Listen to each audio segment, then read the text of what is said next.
Itong proyektong ito, pinangungunahan ng UP Los Baños, especially the UP-LBB program staff. And then, ang funding agency natin, DA BAR. So yung community may counterpart. Kaya it's kind of a 50-50 input.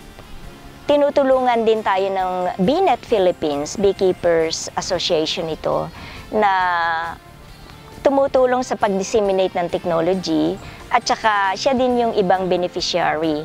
Ngayon, ang mga kapartner din natin dito na institution, gaya dito ngayon sa Bulusan, itong farm na to, isa sa mga na-establish na techno demo. Ang mga natanggap naming tulong mula sa proyekto, unang-una yung technology. Hindi lang sa teknolohiya ng pag-beekeeping, pati na po yung pagpoproseso. Nabigyan din nila kami ng mga gamit. Tapos yung patuloy na pag-monitor ng aming project. Dito sa Techno Demo Farm, makikita natin na andito lahat yung mga species ng mga laywan, stingless bee, at saka yung Apis cerana na ginagamit din nila sa pagte-training. Ang mainam dito, natutulungan nila ang communities. So yung mga communities na kumukuha o di kaya nag-harvest ng mga honey, tamang pamamaraan na. Kaya it serves as the buying station. Kaya dito pa lang nauumpisahan na ang pag-i-impose ng quality assurance sa mga bee products.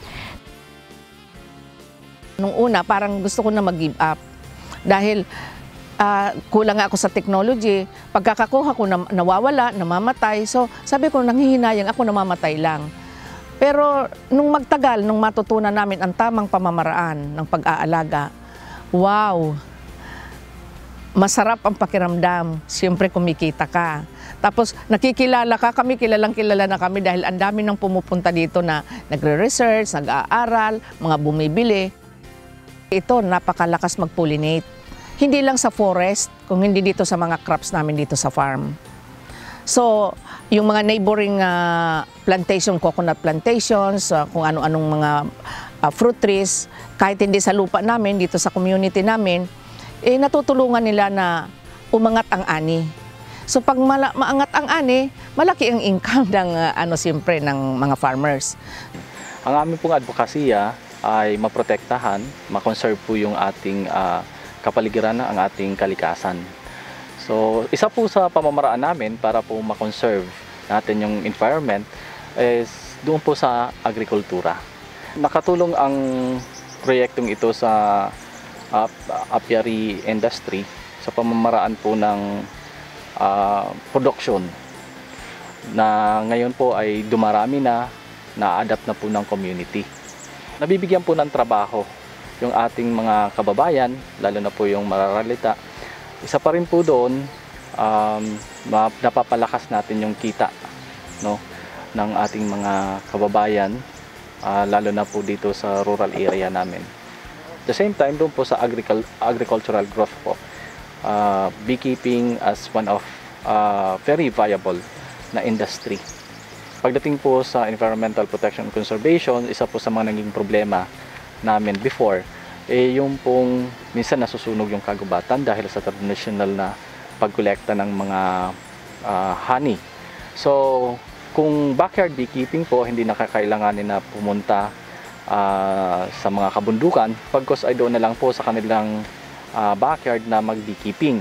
At the same time, nakakapagbigay din po ito ng attraction sa lugar bilang pamamaraan na kung saan ang beekeeping na ibabahagi na natin ng impormasyon. So, isa na rin po ito sa pamamaraan ng ating ecotourism.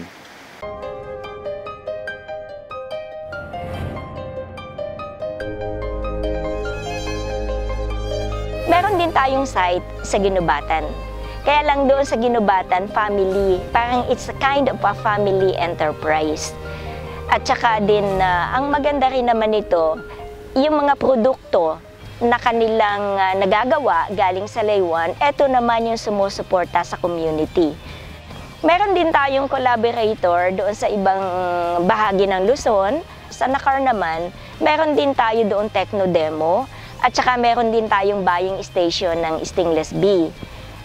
Nag-conduct din tayo ng training sa Narciso, Quezon. Nagbibigay din ng konting pondo ang FAO para sa training. At saka din yung local government unit, like for example sa Infanta, sa Calamba, sa Batangas, sa Lipa City. At ganoon din sa Batak. Recently, nakiugnay din ang City Agriculturist Office para dito sa pagsasanay sa laywan. At sa lahat na yan, ay talagang ang ating isinusulong ay yung native bee species. Nakikita na natin yung impact. Halimbawa, meron na tayong organic production system para doon sa organic honey and organic beeswax. Kasi nag-i-establish tayo ng organic standard, yung Philippine National Standards. Kaya itong project na to, yung resulta naggamit natin sa policy na ito. Kaya yun ang isang accomplishment. And of course, yun talagang technology for transferring ng local bees, ng Apis cerana, at saka yung teknolohiya para sa stingless bees. Number 1, para sa pollination. Number 2, sa production ng pollen. Number 3, honey. At saka yung propolis.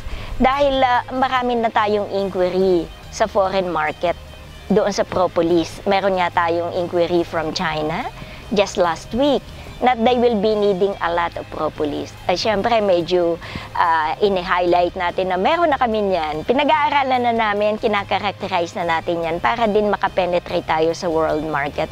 At alam mo ba, may potential din tayong mag-export ng stingless bees.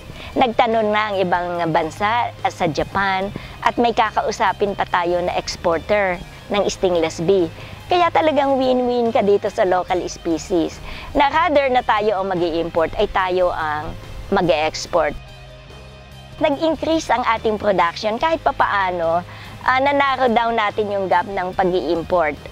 Kaya lang, with the help din ng DA-BAR, na i-promote natin itong technology, lumaki din ang awareness ng mga tao sa value ng bee product. Kaya parang obligado tayo, we have to increase our production to meet that increase in demand. As to the future, ano pa nga, kailangan pa natin, we have to reach out more communities in Visayas and Mindanao. In fact, nagtatanong na nga sila kung kailan naman daw natin dadalhin doon yung mga technology. And lastly, yung ating recommendation, kasi nga, natatakot tayo sa conservation ng ating local bee species. Dahil baka mahawa ng mga sakit, dahil yung, alam mo ba, yung imported bees could be source of diseases of plants as well. Hindi tayo makagawa ng local queen, kaya nag-i-import tayo. What if, kung may sakit, itong mga in-import natin na queen bees, mahahawa itong ating local species. And baka magka-problema din tayo ng gaya ng problema sa ibang bahagi ng mundo na colony collapse disorder. So ito din yung ating parang hiling sa pamahalaan na ayusin talaga ang sistema, ayusin yung mga rules, nasundin natin talaga kung ano yung nasa batas. Yun lang, para talaga nating mapangalagaan ang ating mga bees. Nagpapasalamat tayo, unang-una, sa Department of Agriculture, sa DA-BAR, na binigyan tayo ng pondo para maisagawa itong mga training natin, itong mga projects natin. Number 2, nagpapasalamat tayo sa ating naging kapartner. Nagpapasalamat din tayo sa local government unit kasi tinutulungan din nila tayo sa pag-organize ng mga tao at saka din sa pagte-training. Tsaka ngayon pwede na silang bitawan, nakakapag-training na din sila. So I think we are quite successful in training trainers. And then number 3, sa BNet Philippines Foundation, and most especially, we dedicate this research to the beekeepers, to the small farmers, to the indigenous people that we have helped and who had served as our inspiration to any beekeeping endeavor, especially with indigenous bees.